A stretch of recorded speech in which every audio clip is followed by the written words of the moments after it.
Ya, yang paling menarik ketika saya riset tentang gejala COVID-nya, dari mulai imun menurun, pernapasan terganggu, ya mulai macam-macam lah segala gejala COVID yang Anda lebih tahu di dalamnya, saya cari dalam narasi hadis-hadis Nabi, dan Masya Allah, Alhamdulillah, ditemukanlah satu herbal, saya sebut herbal, yang mencakup semua gejala tadi. Dan itu, dunia internasional pun belum masuk ke situ. Belum ada kesadaran itu gitu. Ya, saya cek kemudian, di Indonesia nggak ditemukan materinya. Ini hanya ada di 2 tempat di dunia. Kalau ditanya sikap apa yang mesti dibangun saat pandemi ini, maka sebagai seorang muslim, dari aspek ibadah, sikap yang mesti dia bangun adalah penguatan sisi spiritualnya.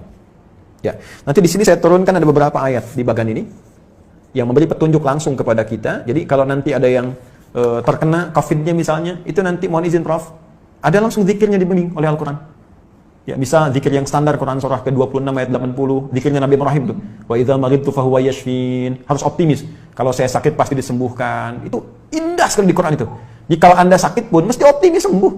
Ya, justru yang diajarkan tuh sikap optimisme. Saya selalu klaim ke teman-teman media, Anda tuh gimana sih? 90% lebih sekarang berita tuh jelek semua.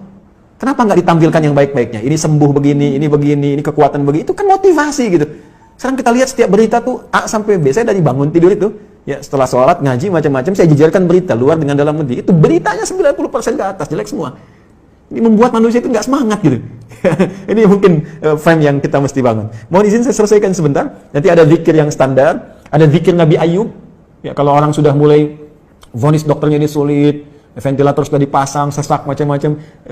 Ini luar biasa ini ya. Nanti ada zikir Nabi Ayub di Quran surah ke-21 misalnya, ayat 83 sampai dengan 84 yang divonis oleh orang nggak mungkin sembuh ternyata sembuh.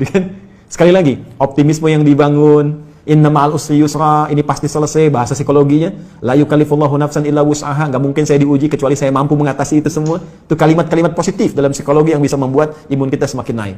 Nah, sekarang saya cepat karena waktu saya berakhir, bagaimana ikhtiar secara muawalahnya.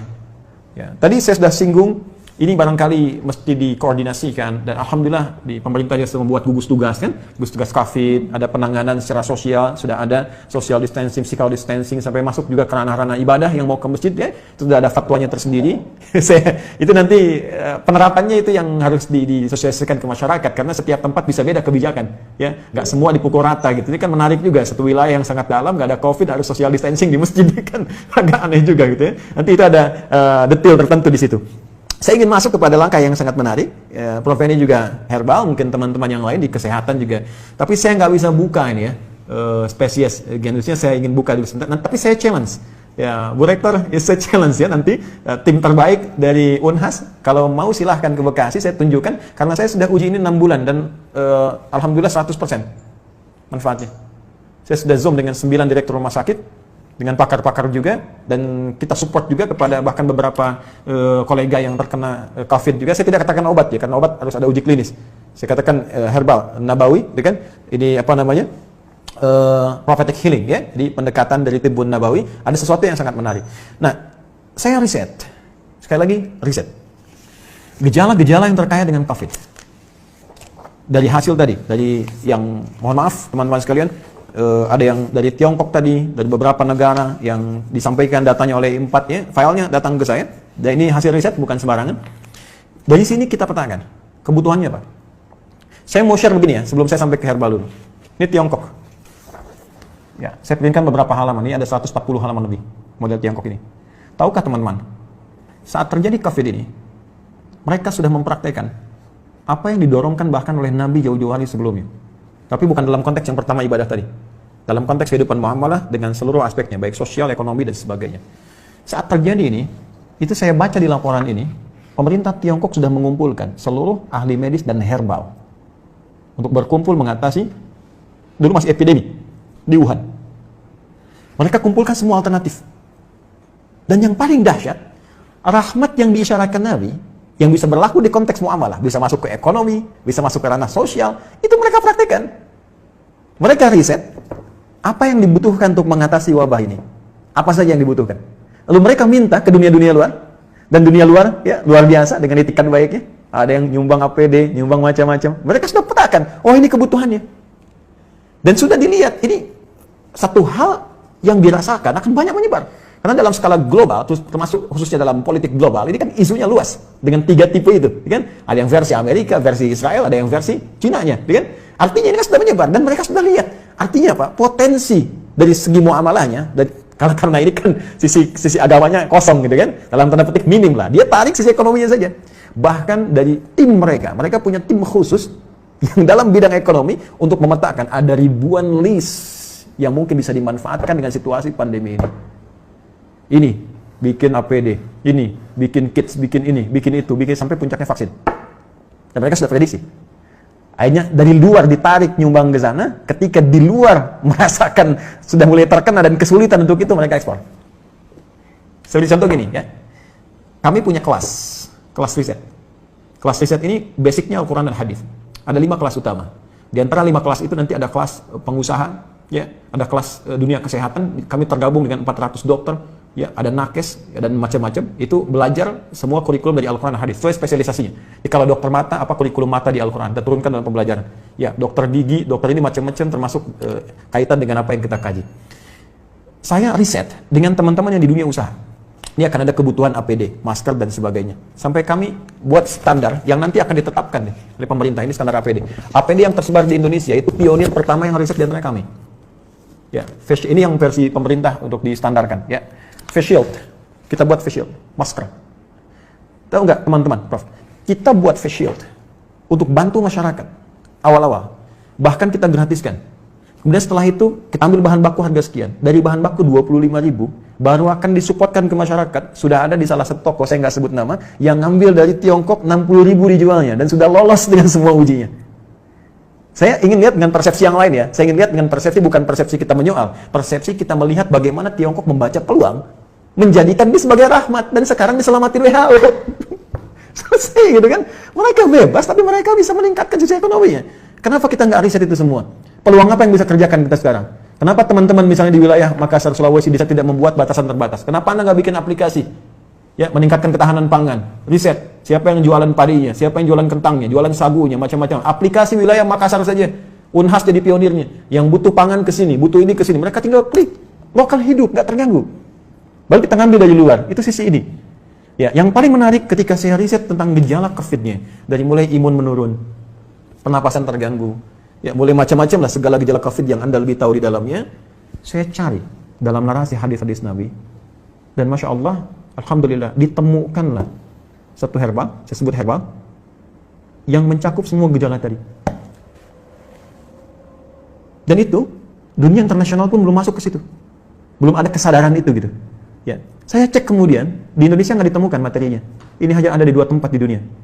Dan zaman Nabi sudah dipraktekkan. Ada gejala-gejala yang serupa pernah ditangani Nabi dengan pendekatan yang bisa diminum, bisa dimasukkan, teteskan ke hidung, bisa diasap gitu. Ya, itu ternyata saya cek itu masuk jurnal, Prof sekalian. Ini materinya udah ada di jurnal. Ya, jurnal-jurnal ilmiah internasional.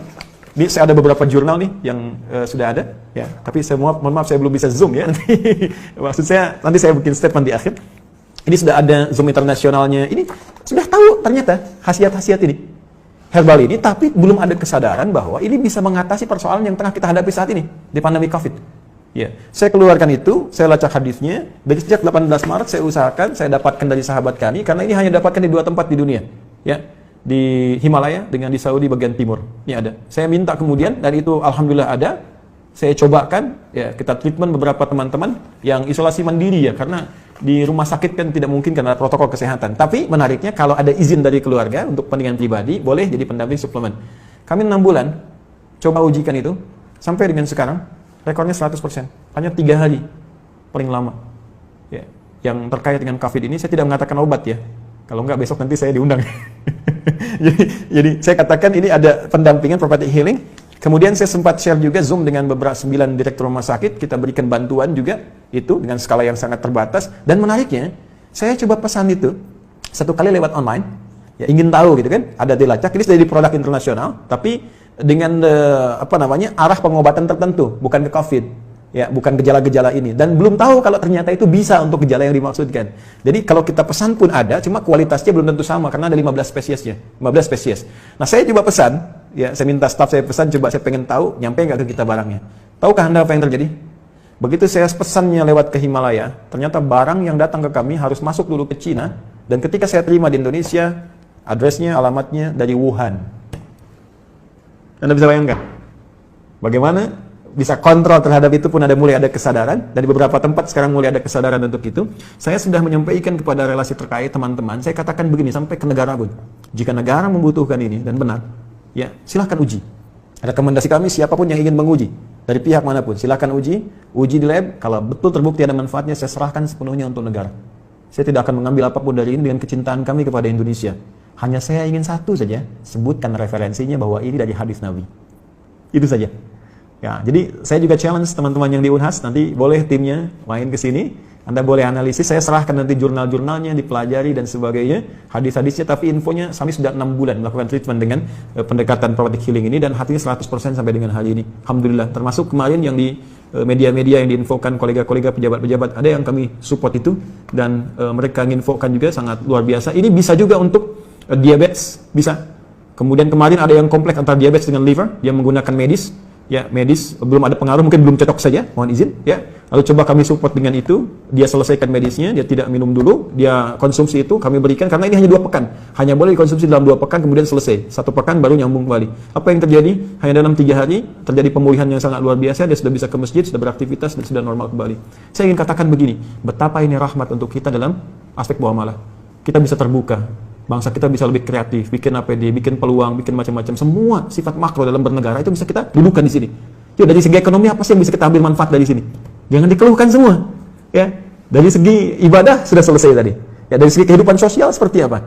Ada banyak hikmah yang bisa kita gali. Silaturahim, penguatan di keluarga, ya, penguatan di kampus dan sebagainya, dan tentunya teraplikasikannya nilai-nilai kebangsaan dengan nilai yang lebih luas. Saya kira itu yang bisa saya sampaikan. Ya, sebagai uraian dengan basic tadi apa yang dimintakan. Saya pikir Bapak Ibu lebih memahami apa yang saya sampaikan, dan saya banyak belajar dari Bapak Ibu sekalian. Ini hanya share saja apa yang saya temukan, boleh jadi Anda menemukan yang lebih baik dari apa yang pernah saya risetkan.